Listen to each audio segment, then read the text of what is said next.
Introduction to accounting, definition of accounting हमारा point 1 है। Definition में क्या लिखा है सर, अकाउंटिंग में be defined as the process, word में भी यूज हुआ है, इसका मतलब क्या है, इसका मतलब ये है कि ये भी एक definition among all definition. Counting may be defined as the process of identifying, measuring, recording, and communicating the required information relating to the economic events of an organization to the interested users of such information। तो समझ में आया? नहीं, समझने के लिए क्या चीज़ें चाहिए हमको, इन डेप्थ थोड़ा सा समझना होगा। सेकंड पॉइंट पे आते हैं जल्दी से, understanding the terms in definition. अभी हमने बस एक ही चीज़ ऊपर समझ में आई, क्या है ये, एक प्रोसेस है, ठीक है। अब प्रोसेस किस तरह की है वो समझने के लिए दो चार टर्म समझने पड़ेंगे। इकोनॉमिक इवेंट्स क्या होते हैं, वो इवेंट्स चाहे इंटरनल चाहे एक्सटर्नल जो आपकी ऑर्गेनाइजेशन को इकोनॉमिकली इम्पैक्ट करते हैं यानी फाइनेंशियली इम्पैक्ट करते हैं, वो सारे इकोनॉमिक इवेंट्स होते हैं। इंटरनल भी होते हैं, ये एक्सटर्नल भी होते हैं। अभी आप ये पूछें कि सर इंटरनल इवेंट्स क्या होते हैं, जैसे आप सैलरी पे कर देंगे तो ये आपका इंटरनल इवेंट है, ऑर्गेनाइजेशन के अंदर की ही बात है, लेकिन फाइनेंशियल है, इसीलिए इकोनॉमिक इवेंट में क्लासिफाइड।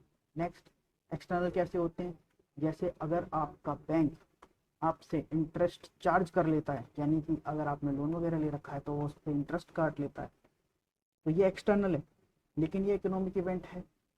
क्यों, फाइनेंशियल भी, फाइनेंशियल बातें हो रही हैं, ठीक है। दूसरे पॉइंट पर आते हैं, identifying, measuring, recording and communication. Identifying का मतलब हम आइडेंटिफाइंग किस चीज़ की, ये पूरा पॉइंट किसकी बात कर रहा है, बिजनेस ट्रांजैक्शंस की, बिजनेस ट्रांजैक्शंस की बात हो रही है, ठीक है। हम आइडेंटिफाई कर रहे हैं बिजनेस ट्रांजैक्शन, जो भी मेरी बिजनेस की ट्रांजैक्शन है, सबसे पहला पॉइंट मैं उसे आइडेंटिफाई करूंगा। दूसरी बात, उसे मेजर करूंगा। आपने बेटा सुना होगा कि मेजर करना, हम अलग अलग चीज़ों को अलग अलग तरीके से मेजर करते हैं। जो लिक्विड्स हैं उनको लीटर्स में मेजर करते हैं, जो सॉलिड्स हैं उनको केजीज में मेजर करते हैं, अलग अलग।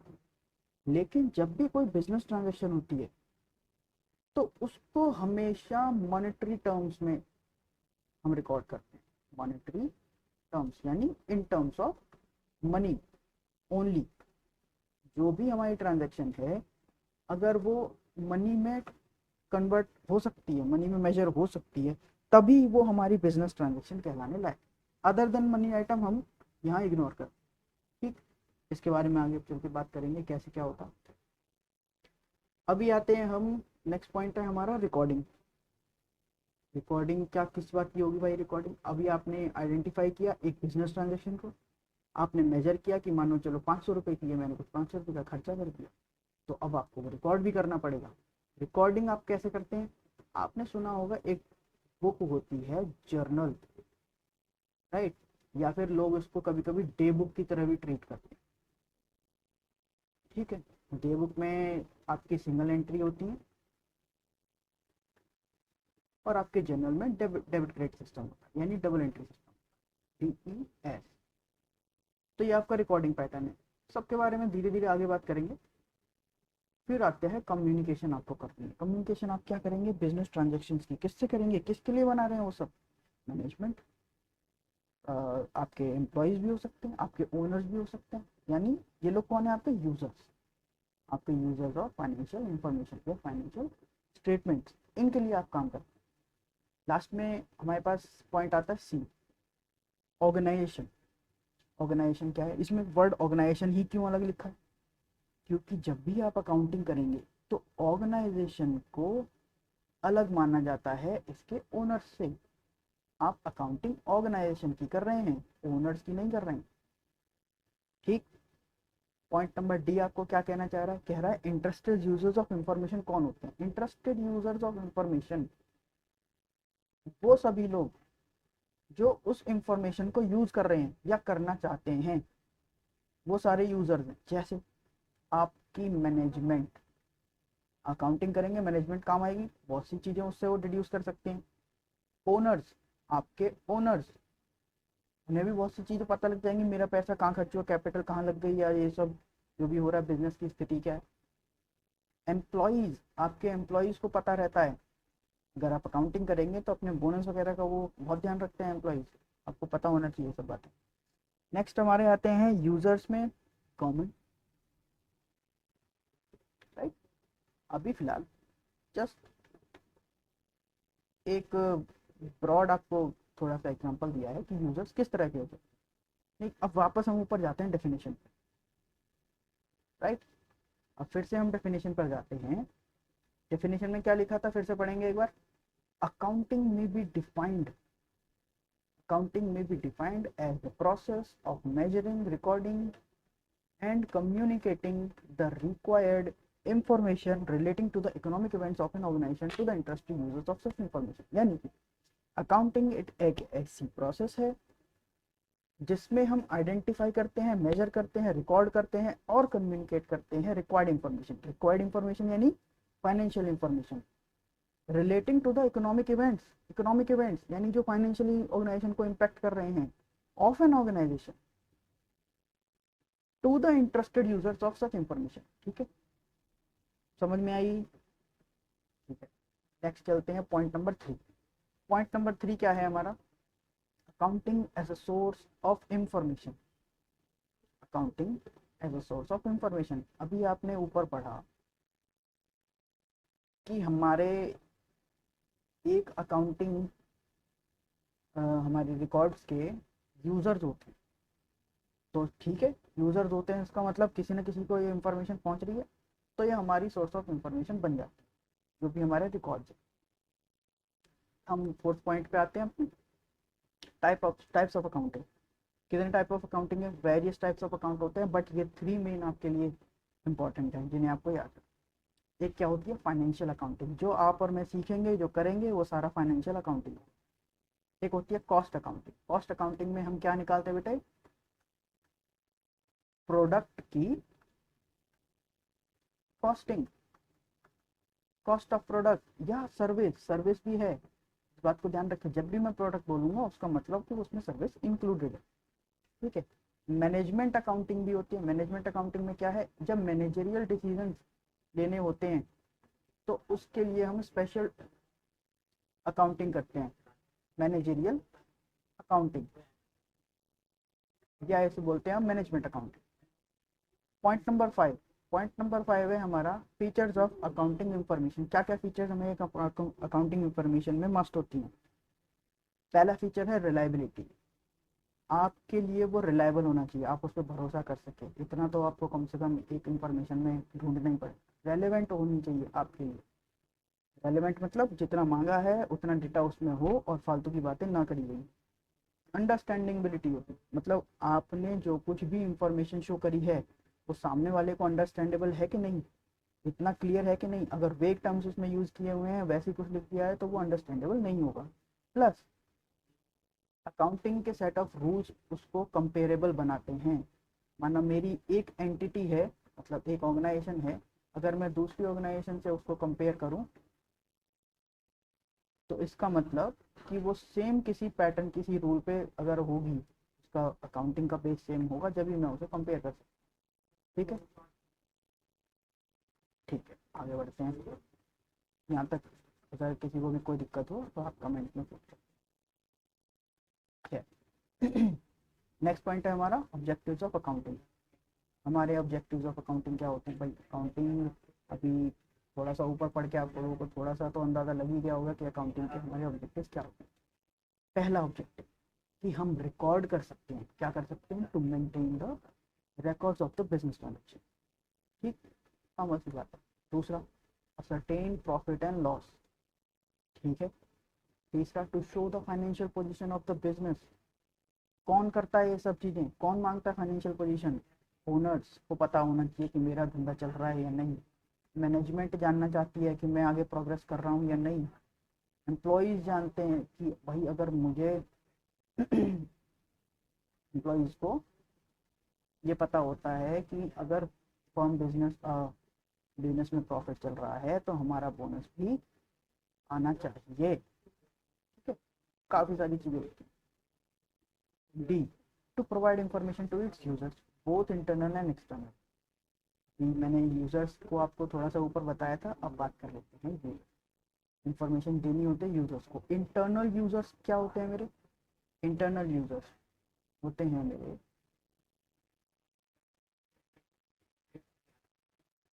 इंटरनल यूजर्स होते हैं ओनर्स, मैनेजमेंट, एम्प्लॉयज, ये सब कौन है? Internal users. ऑर्गेनाइजेशन के बाहर मेरे पास क्या है? बहुत सारे क्रेडिटर्स हो गए, अब बैंक्स हो गए, आपके लेंडर्स हो गए जो आपको लोन देते हैं, आपके रेगुलेटर्स हो गए लाइक सेबी एक्सेट्रा। ये सब लोग आपसे जब आप थोड़ा सा आगे पढ़ेंगे तो ये सेबी होता है, रेगुलेटर ब्रैकेट में लिख देते हैं सेबी।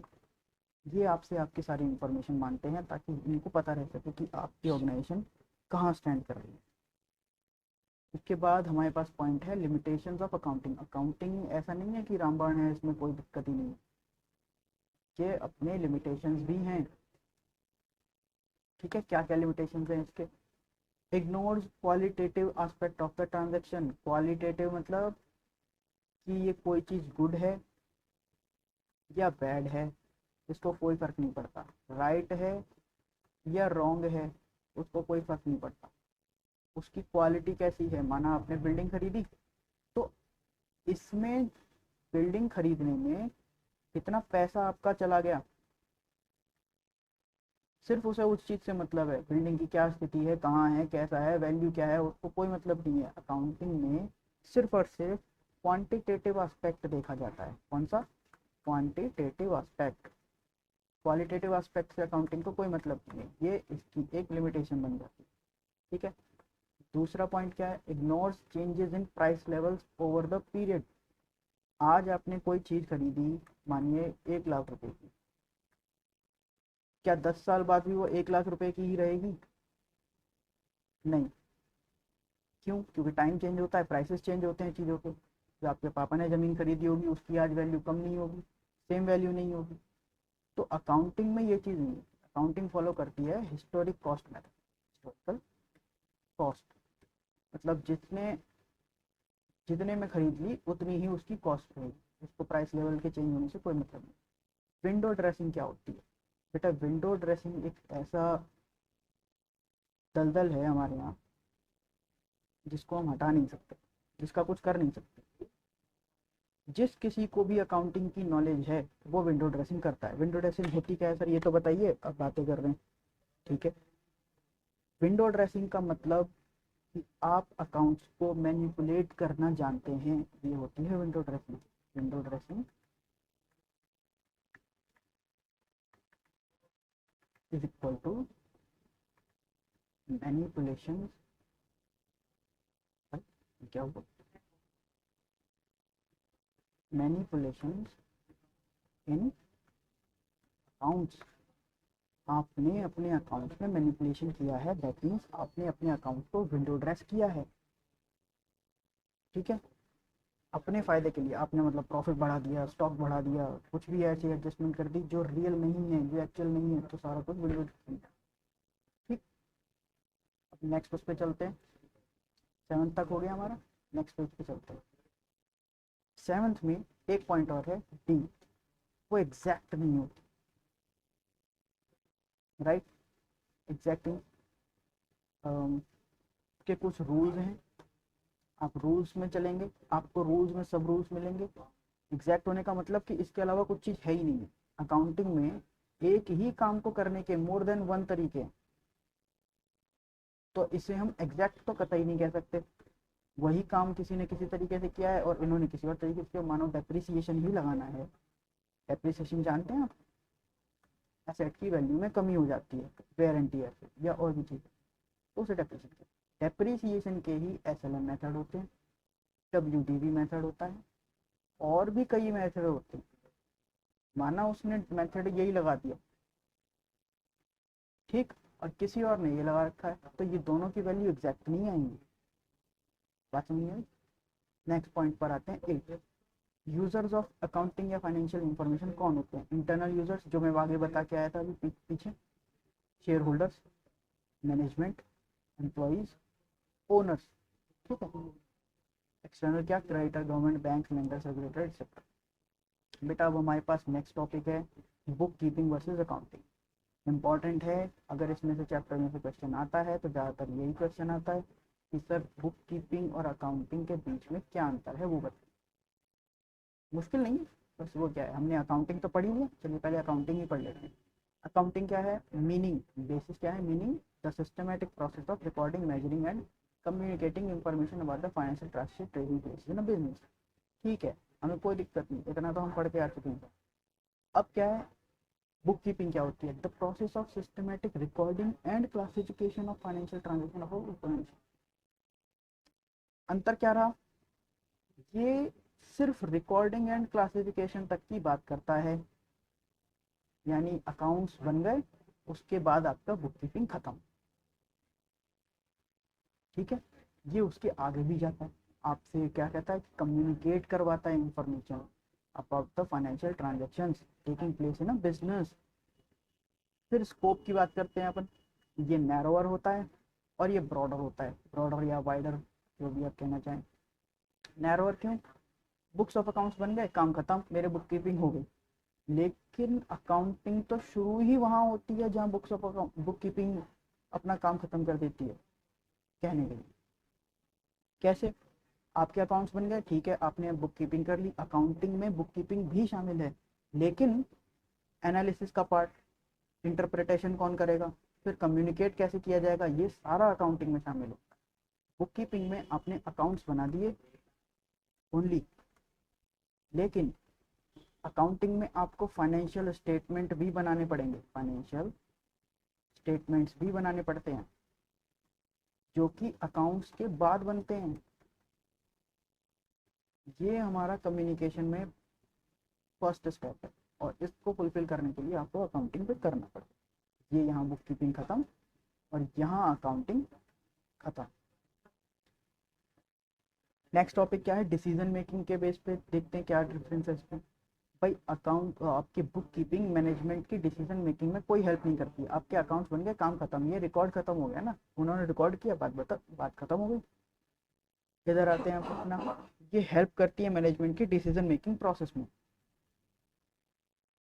अकाउंटिंग हेल्प करती है, आपके फाइनेंशियल स्टेटमेंट्स बनते हैं, आप डिफरेंट तरह की एनालिसिस करते हैं, उसमें एनालिसिस से कई तरह की इंफॉर्मेशन निकल के आती है, इंफॉर्मेशन से आप डिफरेंट डिफरेंट तरीके के अपने डिसीजन लेते हैं, लाइक एम्प्लॉयज़ बढ़ाने हैं, घटानी है, सैलरीज कम करनी है, ज़्यादा करनी है, किसी एरिया में बजटिंग के हिसाब से पैसा ज़्यादा लगाना है, कम करना है, वो सारे डिसीजन मेकिंग के पार्ट पे मैनेजमेंट यहाँ से फुलफिल करती है, अगर उनको एक फाइनेंशियल स्टेटमेंट मिल जाता है तब।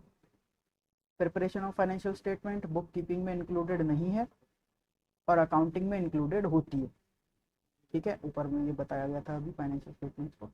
Level of learning book keeping में आपको हाई लेवल लर्निंग रिक्वायर्ड नहीं होती है, बेसिक स्किल्स चाहिए आपको, basic skills to record transaction only. आपने अकाउंट्स बना दिए, काम खत्म। Expertise required in understanding and analysing accounting concept, आपको अकाउंटिंग में एक्सपर्टीज चाहिए होती है, आपको चीज़ों को समझना होता है, तभी तो आप एनालाइज कर पाएंगे और उससे कुछ इंफॉर्मेशन डिड्यूस कर पाएंगे। नेक्स्ट हमारे पास पॉइंट आता है 10, basic terms in accounting. Basic terms in accounting, पहला टर्म क्या है हमारे पास, एंटिटी। एंटिटी क्या होती है, मानो मैं एक बिजनेस कर रहा हूँ, एवरी ऑर्गेनाइजेशन या बिजनेस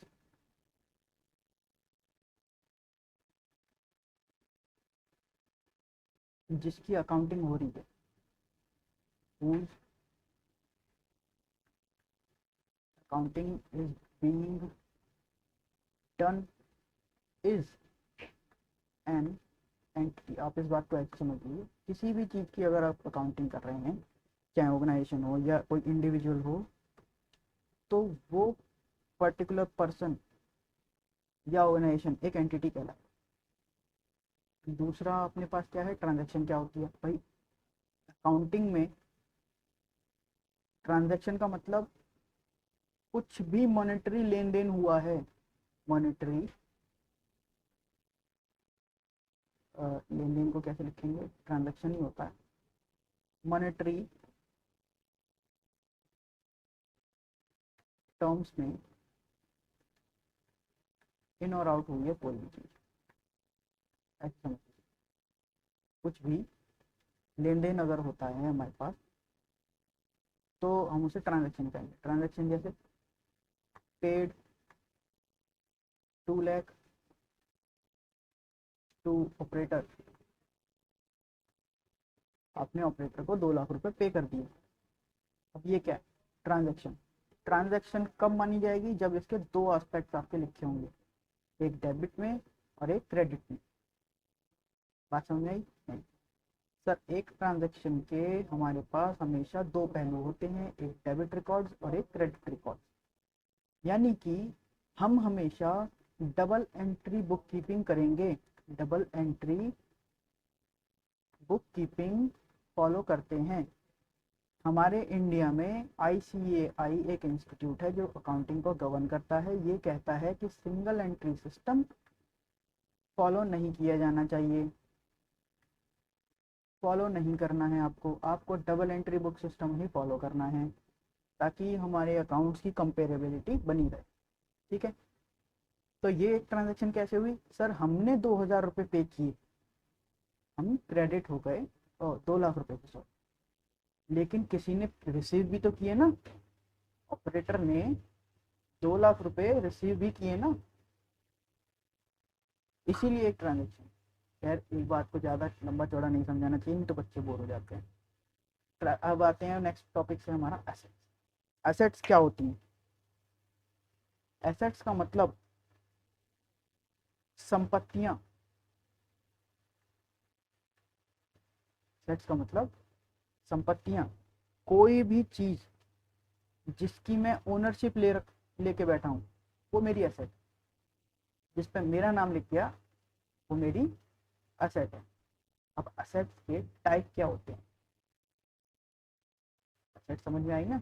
कोई भी चीज जो मेरे अलावा किसी की नहीं है। अगर ऑर्गेनाइजेशन के मतलब मान लो मेरी कंपनी है, मैंने कंपनी के नाम से कोई चीज खरीद ली तो वो मानो बिल्डिंग ही खरीद ली तो बिल्डिंग किसकी हुई?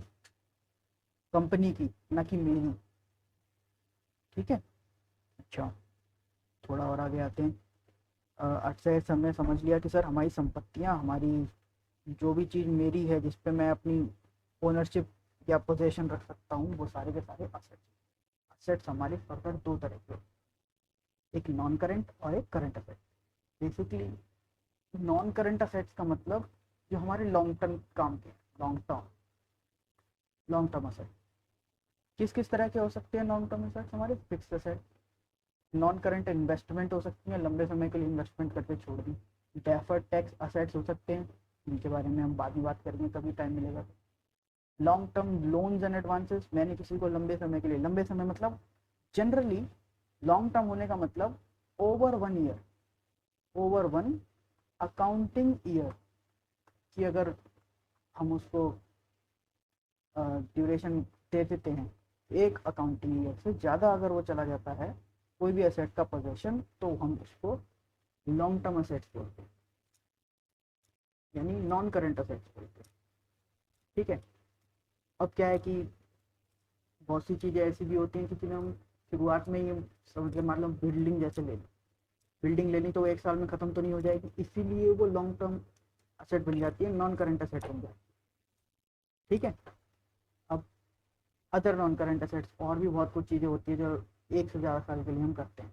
अब बेटा इसमें एक चीज़ है हमारे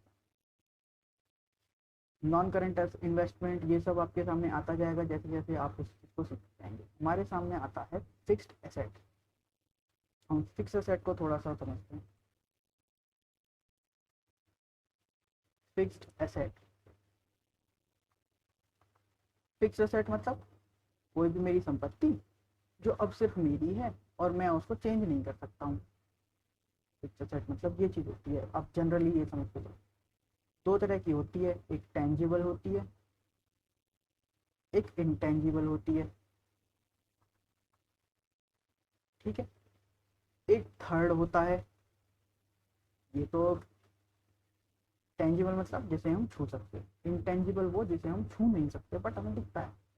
थर्ड होता है work in progress, capital work in progress. अभी काम चल रहा है, जब तक चल रहा है तब तक ठीक है, और जब ख़त्म हो जाएगा तब हमें इसको पता लगेगा कि असेट बनाना है या नहीं बनाना। जैसे बिल्डिंग अभी बन ही रही है तब तक वो वर्किंग कैपिटल में रहेगी, वो working progress in capital, capital working progress रहेगी। आते हैं हम टेंजिबल्स। टेंजिबल्स मतलब बिल्डिंग्स, प्लांट्स, में अपने प्लांट लगा रखे हैं ना, प्लांट एंड मशीनरी जो बोलते हैं हम, वो और भी ऐसी चीज़ें जिन्हें हम छू सकते हैं, प्लस 1 साल से ज़्यादा का इनका लाइफ स्पान होता है। इंटेंजिबल्स जैसे पेटेंट्स, कॉपीराइट्स, सॉफ्टवेयर्स, ये सारे हमारे इंटेंजिबल्स हैं। ठीक है बेटे, अभी थोड़ा थोड़ा करके चलते हैं। चैप्टर 1 में ऐसा कुछ इतना गहराई से नहीं दिया हुआ है, फिर भी थोड़ी थोड़ी नॉलेज हम लेके चलें। ठीक, अब हमारे पास है करंट एसेट्स। क्या होते हैं करंट एसेट्स? वो सारे एसेट्स जो हमारे विद इन अ ईयर हम उसको यूज़ कर लेते हैं या ख़त्म हो जाते हैं। ठीक है, with in a year, with in 1 year जिनकी ड्यूरेशन रहती है उनको हम नॉर्मली करंट एसेट कहते हैं। जैसे करंट इन्वेस्टमेंट, मैंने आज पैसा लगाया, 3 महीने बाद निकाल लिया, या 2 दिन बाद निकाल लिया, या एक ही दिन बाद निकाल लिया, these are all current.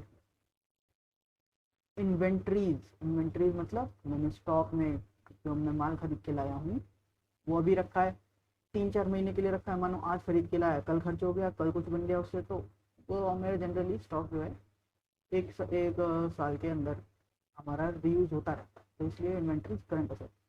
Trade receivables, receivables debtors हमारे करंट एसेट होते हैं। Cash, cash equivalents, cash equivalents में क्या क्या आता है हमारा?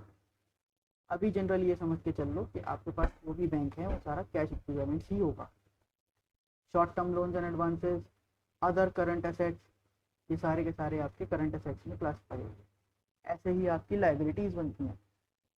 लाइबिलिटीज़ में non current liability, long term borrowings, long term जैसे ऊपर था हमारे पास नॉन करंट एसेट्स, ऐसे ही ये नॉन करंट लाइबिलिटीज़ हैं ओवर वन ईयर, जिनका हमारे पास ड्यूरेशन है उनको हम नॉन करंट लाइबिलिटी मानते हैं।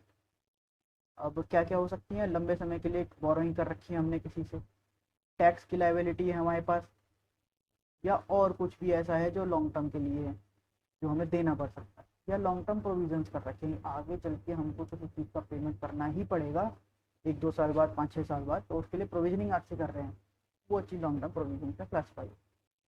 नेक्स्ट है बेटा हमारे पास में करंट लाइबिलिटी। करंट लाइबिलिटीज वही जैसा वो था, विद इन अ ईयर, जिनका लाइफ स्पान हो विद इन 1 ईयर, जो ख़त्म हो जाते हैं। शॉर्ट टर्म बोरिंग्स हमने कर रखी है, मान लो हमने 6 महीने के लिए लोन ले लिया बैंक से, ठीक है, 6 महीने के लिए लोन ले लिया तो वो शॉर्ट टर्म बोरिंग्स हमारी रहेंगी। ट्रेड पेबल्स, क्रेडिटर्स हैं हमारे। नेक्स्ट है अदर करंट लाइबिलिटीज, और भी चीज़ें हो सकती हैं। शॉर्ट टर्म प्रोविजन, मुझे पता है कि 6 महीने बाद मुझे इतना रेंट पे करना है, तो मैं उसका शॉर्ट टर्म प्रोविजन बना दूंगा। ठीक है, नेक्स्ट है हमारे पास कैपिटल। सर कैपिटल क्या होती है भाई? अब मानो मैं अपना बिजनेस शुरू कर रहा हूँ, मान लीजिए एक ओनर है, ओनर ने बिजनेस शुरू किया 10 लाख रुपए से, बिजनेस शुरू किया 10 लाख रुपए से, उससे वो बहुत सारी चीज़ें लिया है, उसने अपने लिए बिल्डिंग ले ली, उसने अपने लिए बिल्डिंग ले ली, प्लांट लगा दिया अपना। आपको टेक्निकल सिचुएशन समझ के चलिए, 10 लाख रुपए में क्या क्या मिल जाएगा? बहुत कुछ मिल जाएगा। बिल्डिंग ले ली, प्लांट ले लिया, उसने अपने लिए स्टॉक ले लिया, माल बना के तैयार कर रहा है, तो ये सारी चीज़ें उस 10 लाख रुपए से ही तो बनी है, तो ये 10 लाख रुपए मेरी कैपिटल है। ठीक है, इसके बाद सेल्स क्या होती है भाई? आप प्रोडक्ट बना रहे हो या सर्विस किसी को दे रहे हो, आपका काम ही है कि आप सर्विस देते हो, यानी इन दोनों चीज़ों से, इन दोनों चीज़ों को अगर आप बेचेंगे, ऑब्वियसली आप गुड्स बना क्यों रहे हैं? बेचने के लिए। आपने बेचा, आपको पैसे मिले, ये क्या है? आपकी सेल, आपने सेल करी है अपने गुड्स की। ठीक है, जो आपको उससे इनकम आ रही है वो रेवेन्यू आ रही है, उनको रेवेन्यूज कहते हैं। उस रेवेन्यू को जनरेट करने के लिए आपने जो खर्चे कर दिए वो एक्सपेंसेस हैं आपके। ठीक है, आपने सेल करी, उससे आपको रेवेन्यू मिली, उस रेवेन्यू से रेवेन्यू को खर्च जनरेट करने के लिए आपने जो पैसा खर्च कर दिया वो सारे एक्सपेंसेस हैं, उन्हें सबको एक्सपेंसेस बोलते हैं। एक्सपेंडिचर क्या होता है और एक्सपेंस क्या होते हैं? सर रेवेन्यू जनरेट करने के लिए आप जो खर्चे करते हैं उन्हें एक्सपेंसेस बोलते हैं, उनके अलावा जो आप खर्चे करते हैं उन्हें एक्सपेंडिचर बोलते हैं। बात समझ में आई? नहीं समझ में आई? बिल्डिंग का रिपेयर आपने करा दिया तो क्या है ये? बिल्डिंग रिपेयर एक्सपेंसेस है या एक्सपेंडिचर? ये एक्सपेंडिचर क्लासीफाई होगा। क्या आगे आते हैं, प्रॉफिट क्या होता है? भाई मैंने परचेज में आते हैं पहले। परचेज क्या होती है? हमने कुछ भी माल खरीद लिया, गुड्स खरीद लिए। गुड्स कहाँ है? ये गुड्स हमने खरीद लिए। गुड्स वही चीज़ होती हैं जो हम खरीद बेचने के लिए लाते हैं, स्टॉक उसे कहते हैं। ये खरीद लिए तो हमने परचेजेस कर लिए, स्टॉक परचेज। अब आपने मानो 100 रुपये की सेल कर दी, आपकी रेवेन्यू 100 रुपये है, आपने परचेजेस 50 रुपये की करी थी, तो बाकी क्या हुआ? 50 रुपये आपका प्रॉफिट। ठीक है, यानी रेवेन्यू में से अगर आप एक्सपेंसेस माइनस कर देते हैं तो आपका प्रॉफिट आता है। नेक्स्ट है गेन, जो आपकी बिजनेस एक्टिविटी नहीं है, जो आप डे टू डे काम नहीं करते हैं अपना बिजनेस का, उसके अलावा किसी चीज़ को करने से आपको अगर प्रॉफिट मिलता है तो उसे गेन वर्ड गेन कहलाता है।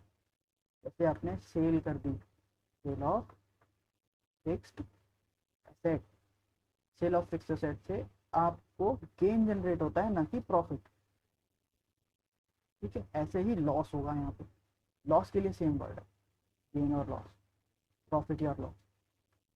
ठीक है, लॉस अगर इसमें दोनों कामों में या तो प्रॉफिट होगा या लॉस होगा, सेल ऑफ फिक्स्ड एसेट में या गेन होगा या लॉस होगा।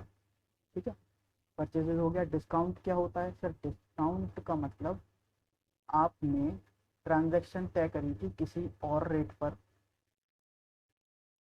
और जब सेटलमेंट की बारी आती है तो आपने सेटल कर दी कम या ज़्यादा। डिस्काउंट का मतलब ये होता है, दो तरह से काम करता है, एक डिस्काउंट रिसीव्ड होता है हमारे पास और एक डिस्काउंट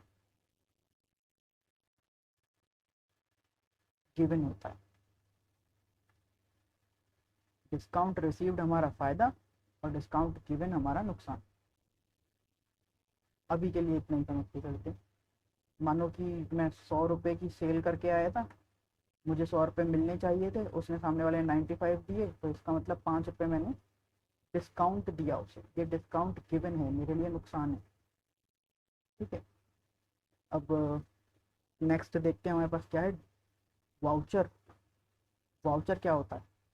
नाम वाउच, वाउच शब्द का मतलब ही होता है किसी चीज़ का proof, proof of any transaction is a voucher. आपने सेल कर दी तो आपने बिल काट के दिया उसे, इनवॉइस, तो वो इनवॉइस क्या है? उसके लिए वाउचर। नेक्स्ट क्या है? गुड्स। गुड्स हम पढ़ चुके हैं, अपने माल को जो हम बिजनेस में यूज़ करते हैं उस माल को हम गुड्स कहते हैं। नेक्स्ट क्या है हमारे पास? ड्राइंग्स क्या होती हैं? अभी हमने पढ़ा था ऊपर कैपिटल। कैपिटल मैंने 10 लाख रुपए लगा दिए, बैंक में भी कुछ डाल दिए होंगे मान लो, अज्यूम करने में क्या है। अगर मुझे ज़रूरत पड़ जाए कल को, मैं उसमें से पैसा निकाल कर ले जाऊँ, तो उस निकासी को मैं ड्राइंग कहूँगा। अपनी कैपिटल में से मैं कुछ निकाल के ले जाऊँ तो उसे ड्राइंग्स कहेंगे। स्टॉक हम का मतलब किसी भी पॉइंट ऑफ टाइम पे, at any point of time,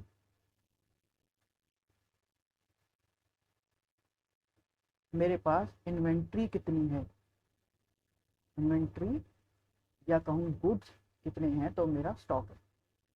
debtors क्या होते हैं? मैं सबको कैश सेल तो करता नहीं हूँ कि भाई 100 रुपये देगा जब भी मैं तुझे पैसे अपना गुड्स बेचूंगा। कभी कभी क्रेडिट उधार में भी माल बेचना पड़ता है, तो जब मैं उधार में माल बेच देता हूँ तो सामने वाला मेरा डेटर बन जाता है, यानी अब उससे मुझे पैसे लेने। ठीक है, क्रेडिटर किसका उल्टा होता है? क्रेडिटर में क्या होता है कि हम उधार माल खरीद के ले आते हैं, तो अब सामने वाले को हमें पैसे देने होते हैं, तो वो सामने वाला हमारे लिए क्रेडिटर है। इसी तरह की बहुत सारे टर्म्स अभी आपको देखने को मिलेंगे, देखते रहिए आगे। नेक्स्ट चैप्टर में कुछ और आपके लिए टर्म्स लेकर के आते हैं। फिलहाल जो था इतना ही था, फर्स्ट चैप्टर आपका कंप्लीट। आपके जो भी इसमें क्वेश्चंस हों वो आप कमेंट्स में पूछ सकते हैं। किसी भी तरह की प्रॉब्लम हो आप जरूर पूछिएगा कमेंट्स में। बाय।